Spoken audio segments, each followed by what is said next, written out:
You're listening to the Classic Gamers Guild podcast.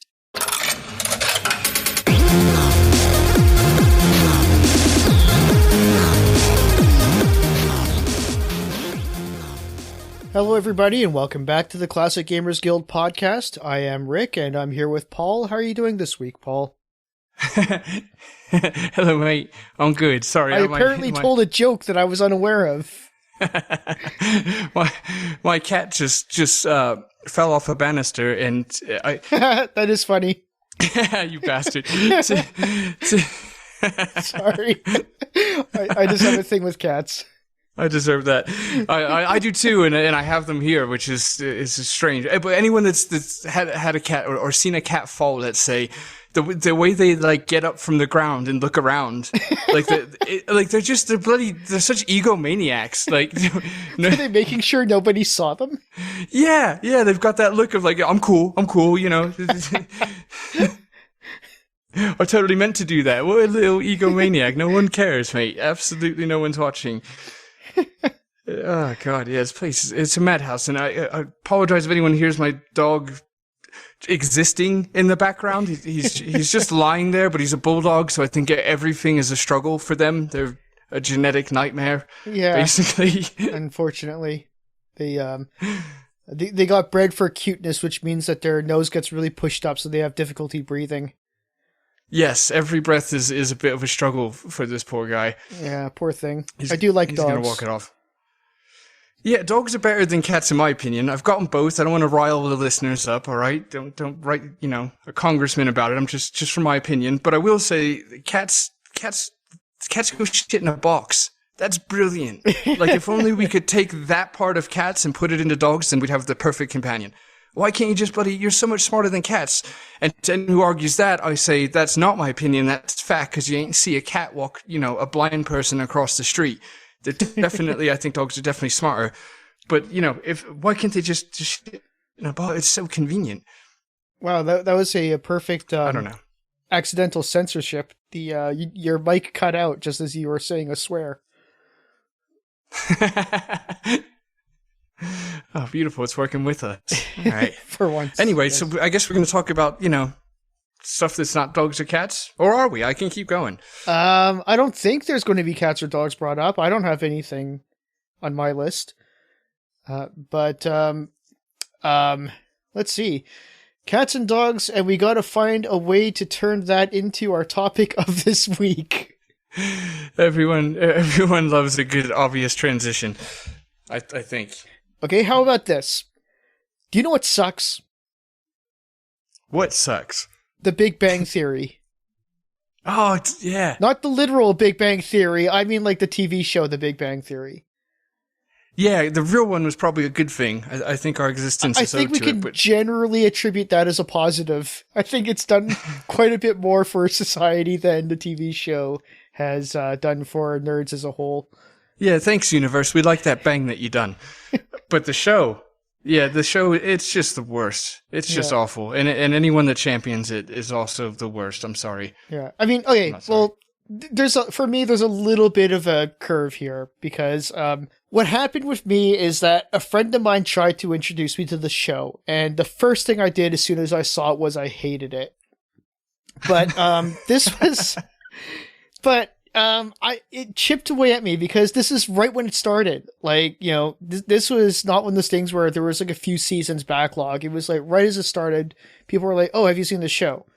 And it's a friend of mine whose opinion I generally put stock into, and somebody who is himself a nerd. But they said like, "Hey, check this show out." I watched it, so like, I can't say I hated it, but I was kind of like, I see what they're doing here. And I kind of don't like it, so I'm not going to watch this anymore. But, especially around the time when it was big, I heard a lot more praise than I heard a lot of criticism. Because people hadn't really fully jumped onto, like, the big swing of hate towards the show.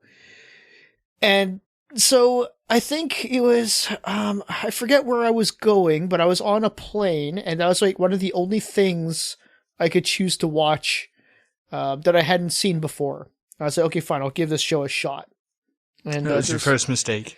Actually, you know what? I gotta say, like, to kill an hour and a half, I watched 3 episodes of it, and on the first one that I saw.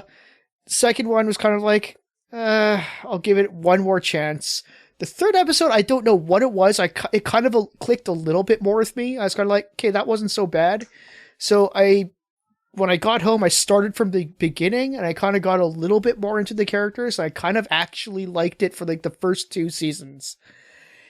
And somewhere around halfway through the 3rd season, they just completely lost me. Like, I was okay with it, and I actually kind of defended it around the first round of hate that was being spewed at it.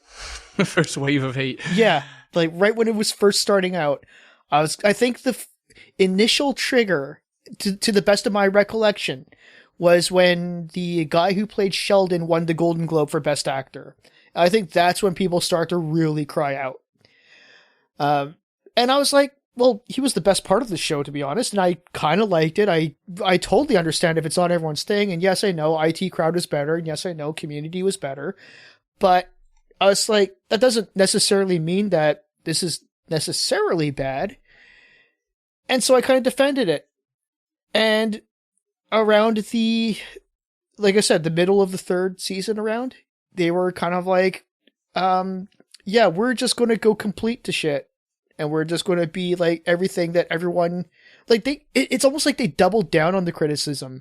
They're like, oh, you don't like that? Well, that's all we're ever going to do now. Yeah. So I don't know what I'll think if I go back and rewatch the first 2 seasons, which I did enjoy genuinely at the time. I don't know if I'll like it now, but I do know that I don't like the show from the 3rd season on. Yeah. I feel like you're going to dislike it. I think you're committed to finding what it's one of them shows where like the little interworkings and the personalities, they wear on you to a point where I just, for me personally, I just fully turned on them to where yes. I just know their existence can actually bother me at this point. So I'm not sure going back is advisable. I just feel like I just immediately there's certain little nuances that the Sheldon guy does that kind of triggers me in like I feel like he's like trying to be cute or something. And it doesn't, I don't know, it doesn't work for me. I can't do it. The guy from Roseanne, I don't know what it is about. He was immediately like, I think he was the reason why I hated it right off the bat. As soon as I saw him, I was like, no, this is not, I'm not doing this. The premise. Like, yeah. Like him in that show makes me feel that he is genuinely a bad person in real life. Oh, I'm not sure. I know. I get kind of where you're coming from, because not to say that he is a bad person in real life, but right. I kind of get the feeling like you kind of have to be a little bit of a bad person to come up with that kind of a performance. Like, exactly. Like, is that really good acting or really bad acting? I'm not even sure anymore. But yeah, something about the way he comes across. I'm like, you've got to be a real life dick. I think I don't know. I think the better we consider his performance, the worse we can consider him of a person. Because, and again, for all I know, he probably donates like millions of dollars to charity. Who knows, right? Maybe he, saves cats from trees every day. Which makes me dislike him, but it was just one of those things where, okay, it's a show about nerds, and that is a refreshing idea. And yes, I know, IT Crowd, but that was over in Britain, so that, I didn't even see it by the time this came out, and I had to kind of go out of my way to finally see it. I don't think I even had Netflix at this time. Oh no, I definitely didn't have Netflix at this time. I'm not sure if it was even a thing. So it's like, okay, here's different kinds of nerds, and everyone kind of did, like, they're pretty broad stroke caricatures, I get that, but then you get Leonard, and he is just like, he's like a nerd almost out of like the 80s or the 90s kind of a depiction, where he's just like this, like, shrivel face, like kind of like a white Urkel kind of, yeah. And it was just like, what are you trying to do? Like, you're insulting us. I don't really want to call myself too much of a nerd, because nerds are smart, and I'm not really very smart, so I don't feel like I've really earned being a nerd. But I'm very proud of nerd culture, and nerds are something that I look up to. I always have. I've looked up to social rejects and outcasts. The way I've grown up, I've myself been more of an in-betweener. I've never really been quite one thing or another, but I've always liked the grungy smoker kids. I like the nerdy smart kids. Never really got on with the popular kids or the jocks or anything like that. But this really looks like, especially Leonard, really looks like the depiction of a nerd as told by a jock from Revenge of the Nerds. Yes, yeah, exactly. Yeah, like a former jock, playing a nerd as from his observation. Exactly. Yeah. And, and with Leonard too, it's like, you can't dress that well and then do the squinty face thing. There's too much contrast. You gotta commit. Yeah. It's I don't know. It's like putting a pocket protector in an Armani suit. Like it doesn't, that's not how these things work. Yeah. And that sniveling voice he does, it was just such a caricature of like the bad stereotypes of nerds. Yeah, exactly. Again, apologies for the cat in the background. As I've previously told Rick, I think when I paid to have him neutered, the vet left one of his testicles in. I'm sure of it. But yeah, and so, you know what? I think one of the things about The Big Bang Theory is that, for sure, I don't think anyone watches it. It's like the most popular show on TV. I don't know if it still is, but it definitely was for a while. It got to the caliber where all the actors were able to successfully demand $1 million per episode. And good for them. I'm happy for them. I really am. I think, people who do the work should get the reward. If they're going to be the biggest show, then yeah, good for them. Cool. But at the same time, it's like, I don't know anyone who watches that show and wants to be more nerdy because of it. Case in point, a former coworker of mine, I was chatting with her and she told me that Big Bang Theory was her favorite show. And already I was kind of like, ugh, okay. But, I was willing to hear her out. I was willing to hear her, side of it. I wasn't rude to her. I wasn't all like, to her. I just like, oh really? What'd you like about it? And she was like, I really wish I could hang out with more of those kind of people. Ugh. Yeah. I'm like, wow. Gross. Yeah. So I was like, really? And she's like, yeah, I just feel like life would never be boring around people like that. I'm just like, wow, they're really talking about nerds the way racists talk about about exactly. Ethnic people, Nailed it.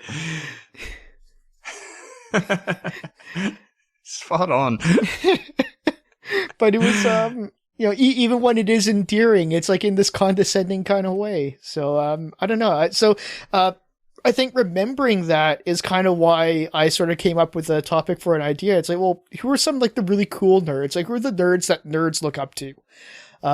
Right away, I kind of gave away one of my picks. For me personally, it's Roy from the IT Crowd. And I know a lot of people really like Moss. And that's totally cool because he is legitimately funny. Like, he's hilarious. And I love the actor that plays him. He's great. But I don't know, I guess Roy is kind of a little bit more... He's the nerd, but he's kind of like more of the straight man. He's a little bit more cynical. And I kind of relate to that a little bit more. So he's just kind of always been the guy that I personally appreciated. But, everything about that show is pretty great. So, I could just as easily pick Moss if it really came down to it. But have you seen the IT Crowd? I've seen bits and pieces of it, but I never like really just got tucked into it and watched it. I know that I should. It's on a long list of shows that I have a lot of shows that like I know I'll enjoy, but I'm also in no rush to see them. Right. like Game of Thrones probably is one of them. Like I still haven't seen it. I got nothing against it. I will watch it one day and I'll probably like it. Yeah. But same with IT. It's like, I'm definitely going to get around to it. Well, you should if nothing else, it's only like 3 seasons. I think they're pretty short seasons because it's a British series. So it'd be very quick to get through. I think like the whole series is about the length of like 1 season of an American sitcom.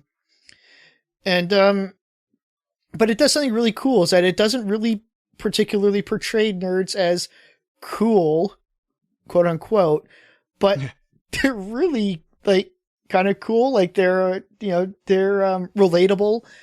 You root for them. They're just like, they're hilarious. They're like, not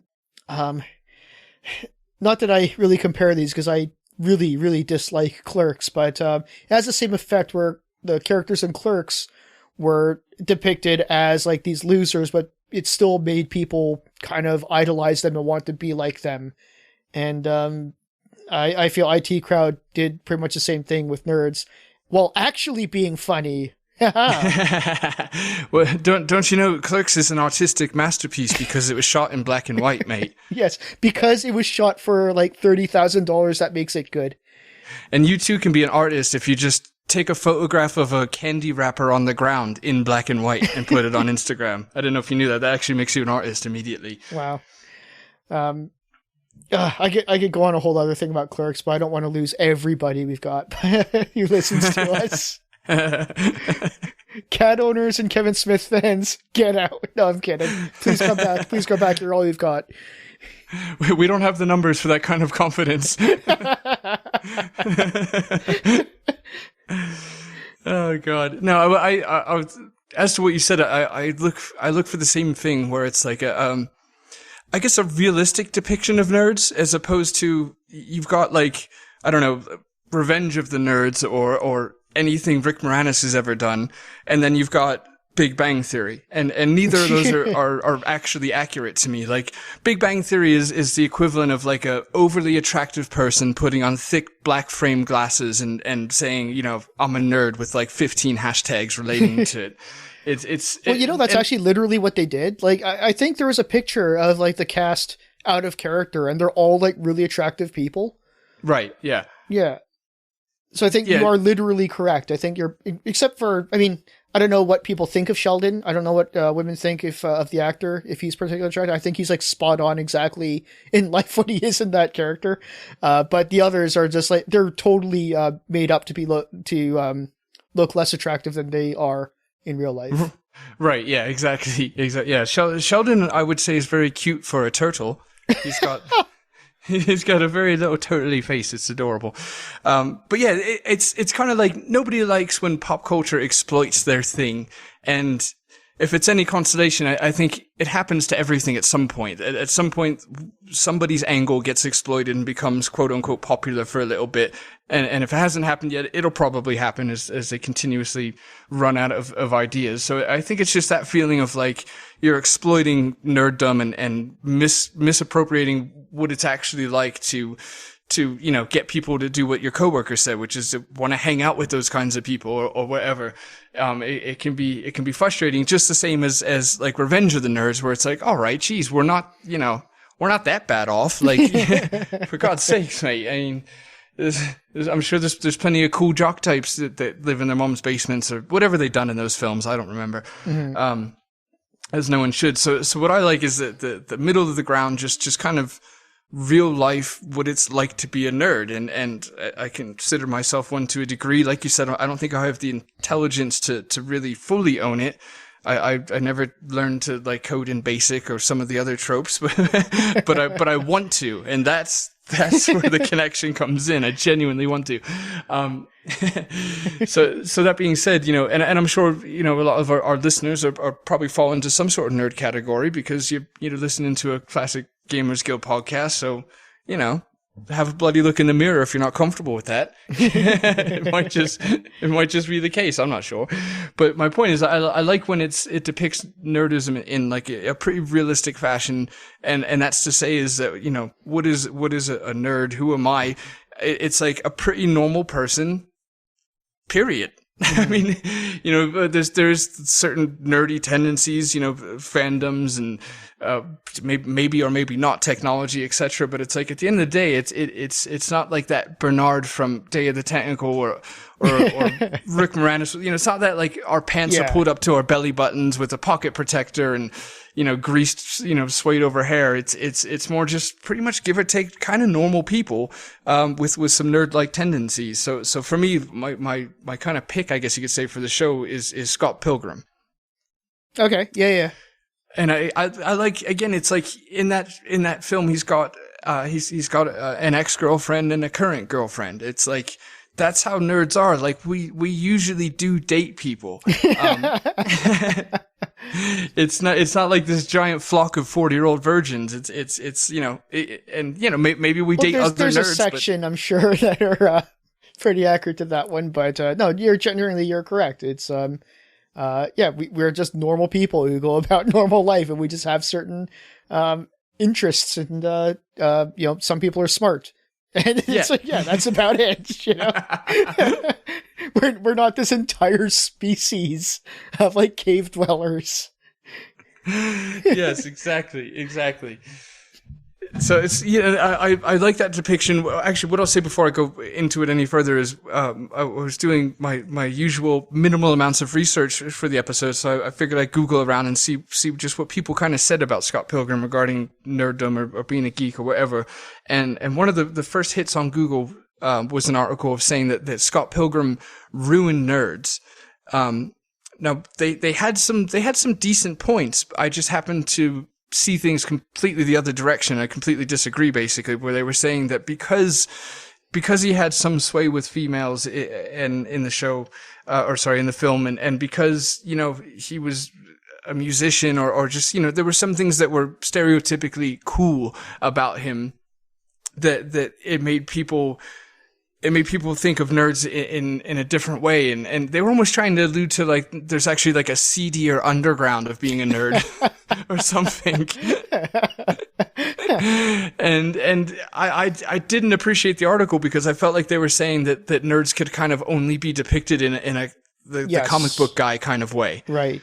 And everyone's got that, kind of visual of the grimy mom's basement sort of nerd. And that's where I saw things differently. I thought Scott Pilgrim was great because it was like, all my friends are nerds and they're all basically normal people. Some of them might play bass or might not. Some of them, have girlfriends or, have had or boyfriends or whatever the case. And yeah, I guess I'm kind of beating it to death, but the basic point was it was nice to see what a real life nerd is, which is like somebody who's a little shy, but ultimately probably becomes quite an extrovert around people he's comfortable with, or people that are a little bit quirky, people that appreciate video games, their music trivia. I mean, these are all just, traits of like the nerds that I know. So I thought it was really nice to see. And, kind of the opposite again of not only Revenge of the Nerds and all that, but also the opposite of Big Bang, where it's like, maybe not like fashion centric. So some are, some aren't, of course, but like for the most part, it's like, you can really see through the Big Bang Theory as far as, the nerd thing. And I get it. It's Hollywood. Part of their job is to dress them up nice and everything. But anyway, I just appreciated that depiction because it was like, nerds can be just normal people too. We just sometimes like, I definitely agree with that. He was actually, I was originally going to name him as like an honorable mention, but I think I would kind of upgrade him to like the bottom of my picks, just because part of what kind of I rate as a good nerd in movies and TV is somebody that kind of, makes people want to be them, not want to be in their close proximity necessarily, but just they sort of like, ooh, that's the kind of person I want to be. I want to be more like that sort of person. And Scott Pilgrim checks off like 9 out of 10 of those boxes for me. Unfortunately, one of those boxes is very explicitly not Michael Cera. Speaking of people who look like turtles. Yeah. So I can't get over it. Like, I know, on paper, I agree with you. Scott Pilgrim is a great depiction of nerds and nerd culture in a positive way that kind of boosts us up. And there's a lot of things I sort of think like, hey, that is the kind of nerd that I kind of want to be, but not Michael Cera. I can't get past it. I can't see Michael Cera's face without punching him in the face. Without wanting to punch him in the face, not literally. I can't afford a new TV right now. I've never met him in real life. Hey, maybe he's a really good guy. Maybe he's, a giant philanthropist. Maybe he's just like super nicest person in the world. Sure. Cool. That's great. Awesome. Legitimately. But I can't, his performance in anything, and especially Scott Pilgrim, he's always just the same Michael Cera, where he's just this dopey kind of reading his lines, standing all nerd-like, and just like, I mean, like, I really would have rather they just paid the $1,000 extra to get Jesse Eisenberg instead, because they're basically the same, except one can actually act. Jesse Eisenberg is the definitive Lex Luthor, to those wondering. Ooh. Yeah. Speaking of not good nerd depictions, that Lex Luthor. That brings up an interesting argument that I did not think about till now, because he's kind of sitting right on the line for me. Jesse Eisenberg in The Social Network, playing Zuckerberg. And I get it. Zuckerberg's a real guy, very real guy. But, you know, there's so many liberties with the truth that the story in the movie took. So we can basically, there's also a lot of truth. I think a lot of the dialogue was taken from actual transcripts of the case. But, you know, for the most part, we'll regard this as a difference between the depiction of Zuckerberg in the movie versus who he may or may not be in real life. So taking entirely just the movie depiction of Mark Zuckerberg, would you consider Jesse Eisenberg's performance to be a good or bad nerd? You know, it's hard to say, because at this point, I think my opinion of Zuckerberg, let's say, is a bit polluted with all the more controversial topics regarding privacy and motives, True. I guess you could say.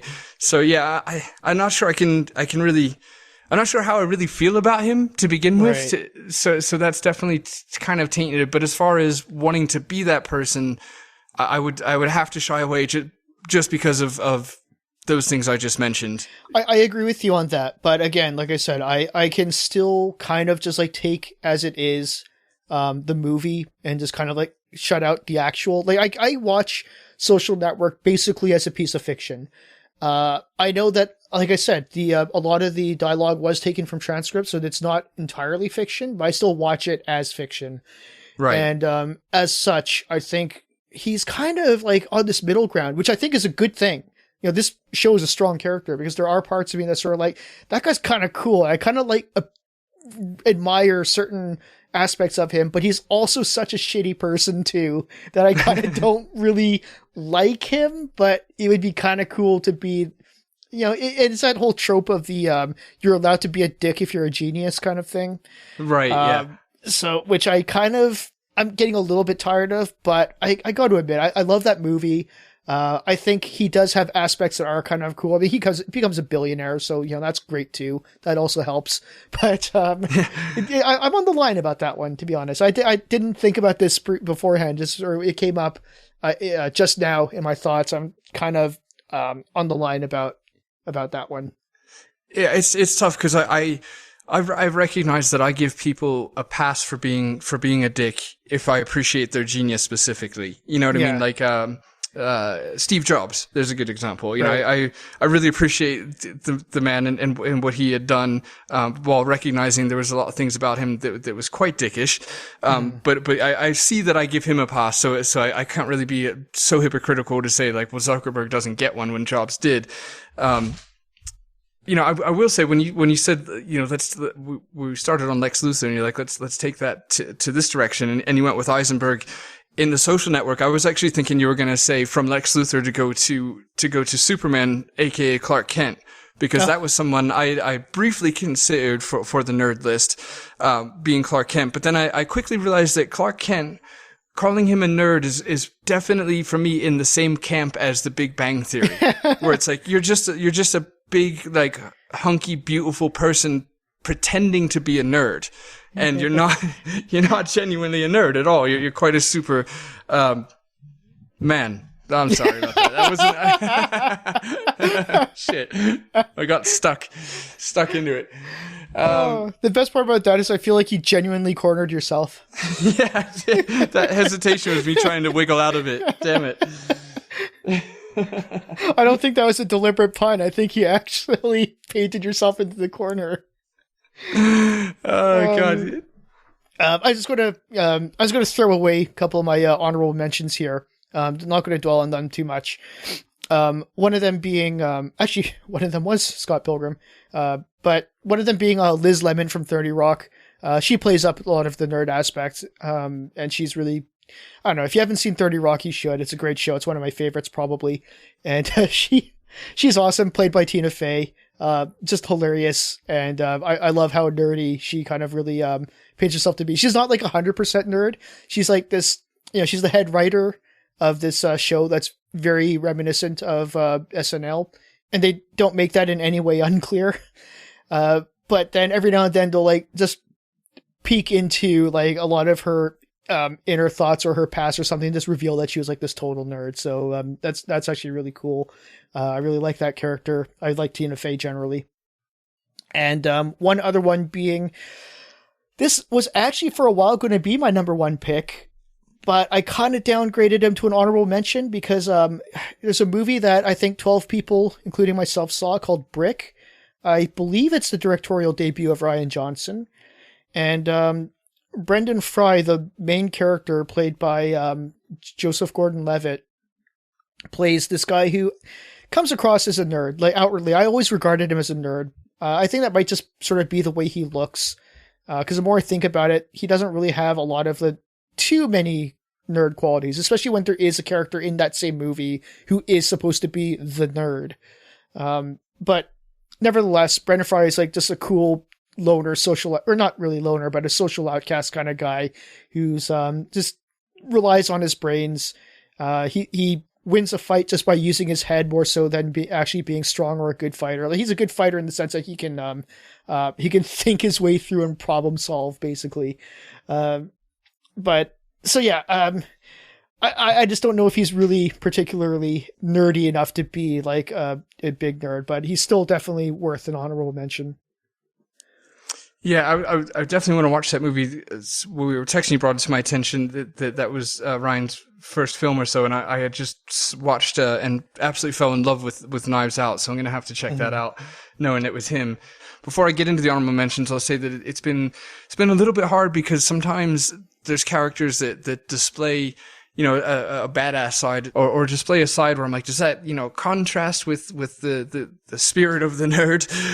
But I guess at the end of the day, it's more the foundation of what we're saying is like, a nerd can come from anywhere, basically. You can be anything that you want at the same time as having nerd-like tendencies. Mm-hmm. So you don't have to throw it away just because the person's, got an affinity for personal fitness or whatever. Like, nerds can have abs. That's all right. Yeah, it's allowed. So for my honorables, I've got kind of an unlikely, well, not an unlikely, but well, first of all, it's I picked for a throwaway or an honorable is Leslie Knope from Parks and Rec, and this is unconventional kind of nerd because it's like. And I think I just admire these certain characters, and it's usually depicted in a female sense. Not that it has to be, of course. Where there's just they're real heavy on like scrapbooking and and things like that. Where it's like they may not realize that they're a nerd, but they are. Like anyone that can get that into it and obsessive with I don't know, planning things and scrapbooking things and. I guess it's like unconventional nerddom where you become so obsessive with your specific little hobby that just because it's not video games or the more common tropes of nerds doesn't mean you're actually quite nerdy. Mm-hmm. When they get well into their thing. So Leslie Knope, I couldn't really make that argument, so that's a throwaway.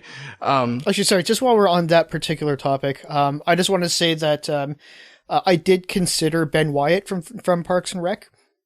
Which is the Leslie Knope's eventual husband in the show. Yeah.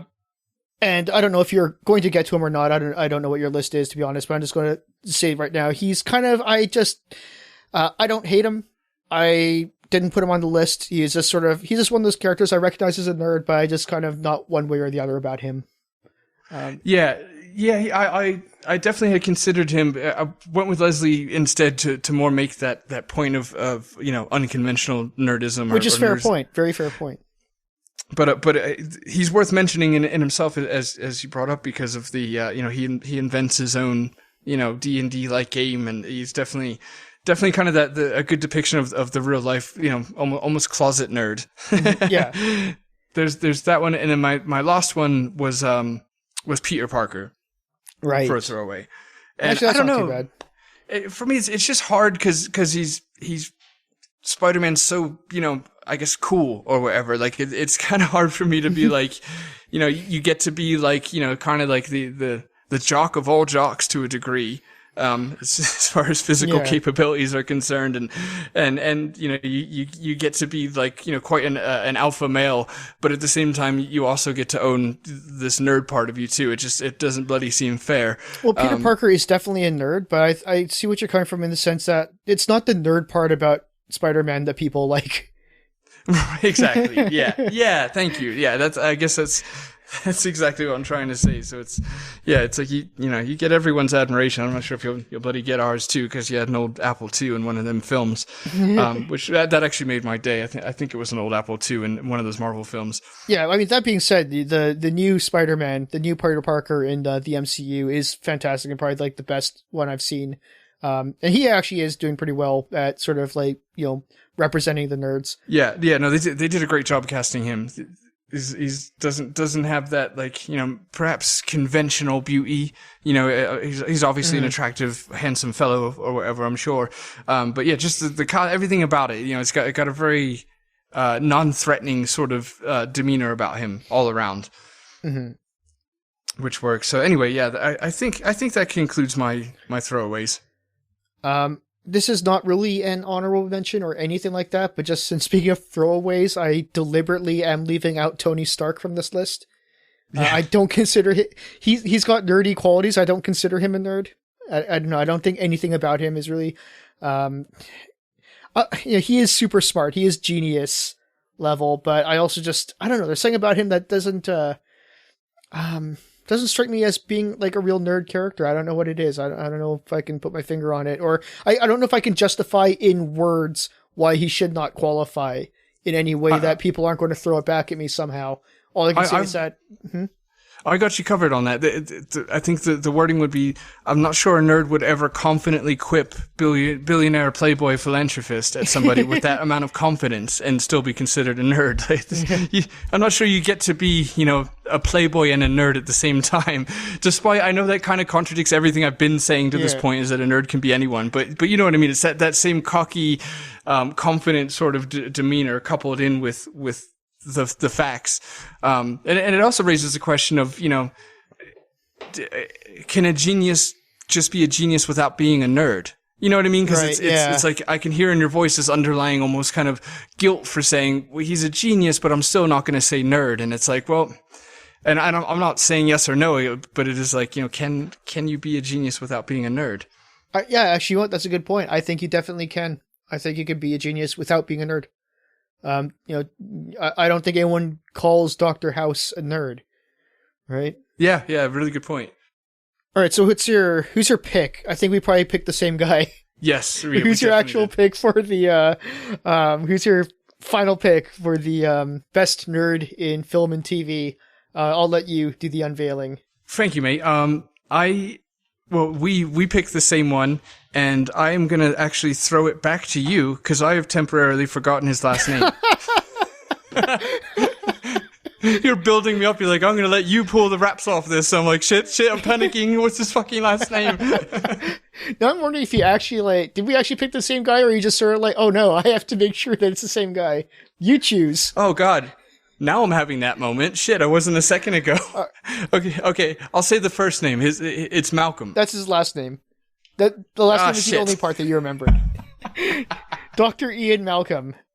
I really hope at least half of our audience knew this was coming. I really hope that people were just waiting for us to say his name, because he is clearly the greatest nerd in all film and TV. Yes, exactly. Even if you're not entirely confident of what his name is, you still know it. And honestly, I don't know if there's any argument. I don't know if we really need to delve too far into this, but because I'm pretty sure everyone would agree with this. You know, he's awkward, he's nerdy, he still is that kind of like ladies' man kind of vibe to him. He's got cool factor in his nerdiness. He's just there's nothing other. You know, he has character flaws. Don't get me wrong. He's not like he's not a perfect guy. But he's just, he's a guy that a lot of nerds can look up to, be like, yeah, he's one of us and he's awesome. Yeah, without ever being ashamed of his nerdness, he both makes males want to be him and females want to be with him. And that's, I think that's my only argument right there. That's why. Yeah. It's like, you know, you either want to be him or be with him or bloody. And he pulls off that whole, playboy in a nerdy way, unlike, Tony Stark, who's just kind of like that, you know, he's just that swaggering ladies' man. Whereas Jeff Goldblum in Jurassic Park, Ian Malcolm, he's just kind of, he is awkward. He is nerd, but just somehow he's kind of also kind of suave. It's really strange because I was going to mention confidence as being a difference between him and Tony Stark, but that's not the case. Like, I'm picturing what most people are picturing now, or at least the ladies, of him lied out with his top 5 buttons undone and his chest out. And it's like he's got the confidence to do that, but somehow it's unassuming, whereas it would be with Tony Stark. I'm not really sure. Yeah, I can't I can't speak on the sex appeal of a man, but I just know that he has it, and good for him. Like, he's just, I remember the first time seeing him in theaters, and when I went to see Jurassic Park way back in, what was that, 93 or something, 92 or 93. And I just, after watching that movie, I was like, I wanted to, you know, sign me up for math, and then I realized I was horrible at math. But I actually, he was clearly my favorite character. Like, he was a huge part of why I love Jurassic Park so much. Granted, it's all around a great movie, but he's definitely one of the best parts for me. I think the only difficult part about this decision, once we realized we were just going to have to share it, was whether or not to pick, you know, to pick Dr. Malcolm himself, because I forgot his bloody first name immediately, or just to pick Jeff Goldblum in general. You feel like Goldblum's not too far removed from basically any character he plays, and he does have this delightful nerdiness about his love for jazz and the various things about the bloke. But isn't it kind of weird, though? I did not really like him so much in Independence Day, even though he was basically the same character. Yeah, that is interesting. Because I didn't see Independence Day until about 6 months ago. Oh, okay. I shouldn't really say the same character, but he's a similar character, but he plays them in the exact same way. Yeah, no, it's very similar. I mean, I think even his attire was similar. I mean, it was mid-90s, but yeah, because I just recently saw it a few months ago, I had already, you know, decided for a fact that I love Jeff Goldblum, so it wasn't going to get a fair chance at criticism. Okay, so now that we've come to the agreement that Dr. Ian Malcolm is the greatest, are there any other things that you want to point out or mention, or sort of muse over just before we call this to an end? Just real quick, I'll say that there's two nerds that are in fiction that I greatly admire that I left out of this because they don't really represent the point we're trying to make, which is you know, the average nerd or the real life nerd. They're definitely the extreme Hollywood, more comedic depictions of nerds. But I'll just say real quick, I liked Bernard from Day of the Tentacle because he was like the team leader, and he actually, you know, got it done. He wasn't like this sniveling, clumsy idiot that you kind of get the idea from when you see, like, I don't know, what's the physical depiction of Bernard? Is probably Rick Moranis. Like, you don't get this bumbling fool sort of vibe from him. He's really nerdy, but he also is like a strong leader and gets the job done. So I thought that was well cool. And then the very last thing I'll say just quite quickly is my all-time favorite depiction of nerd in anything, basically. And again, I'm keeping off this list because it's a stereotypical, it's against what we're going for, etc. But I bloody love Professor Frink from The Simpsons. I think yes. I just love that guy. I feel nothing from The Simpsons is truly underrated, but I still feel, that being said, that he's still just a little underrated. I love that guy. For like a decade, my email was oh my Glavin, and nobody knew what it was, but it was just with the Glavin. I love him. So you just opened a few more doors, because I can already start naming off a few good ones, like the Professor Farnsworth from Futurama. I don't know if this, again, I'm not sure this is like sort of like the I want to be like that, but definitely great nerdy characters. What's it? All these doctors, like Dr. Krieger from Archer.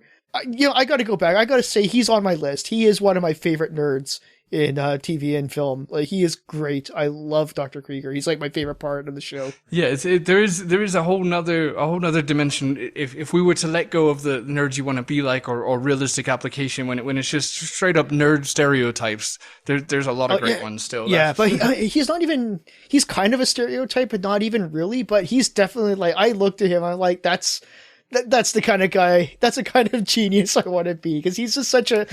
I don't know if you've seen Archer. I'm not sure if you're exhibiting any signs of awareness of this character.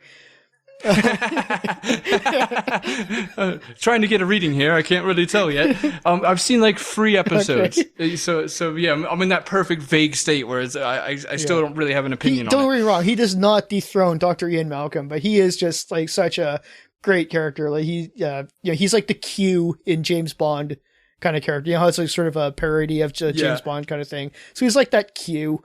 But he's kind of a little bit kooky. Granted, he does also show some signs of Nazism, but that's not really that great. But but he has like a holographic waifu that he wants to marry, but the law won't allow him to, and he's really bitter about that. And just such a hilarious character. But I definitely will. I forgot about him. I regret that. I will retroactively add him onto my official picks, but Dr. Ian Malcolm is still number 1. Good. All right. Good that he can't be displaced, especially by somebody I'm not familiar with enough to chime in about. All right. So for the rest of you, did we forget anyone, or do you disagree with any of our picks? Let us know. We are on Facebook as a page and a group. We're on Twitter at the CG Guild. We're on Instagram at CGG Podcast. You can contact us by email at mail@classicgamersguild.com. If you want to support the show, we are on Patreon, www.patreon.com/classicgamersguild, of course. And yeah, that's how to get a hold of us. If you want to love or hate anything that we've said or done in our lives. Ever. Are you upset about my old top 8 on MySpace? Let me know why you should be in there. And also, if you already are downloading the podcast, do us a favor and subscribe, because I've done some Googling, and apparently that helps get the show spread around, as does leaving a quick review. Unless it's anything less than 5 stars, don't be a dick about it. It's the internet, all right? Only 0 and 5 matters. That's it. So leave us a review, do a subscribe. No. If you like us, give us 5 stars. If you don't like us, give us 4 stars. I mean, all right. I guess. Be honest. Just be honest with your assessment. We can take it. Yes, be absolutely honest, as long as that opinion is that of 5 stars. Yes. Don't do a murder.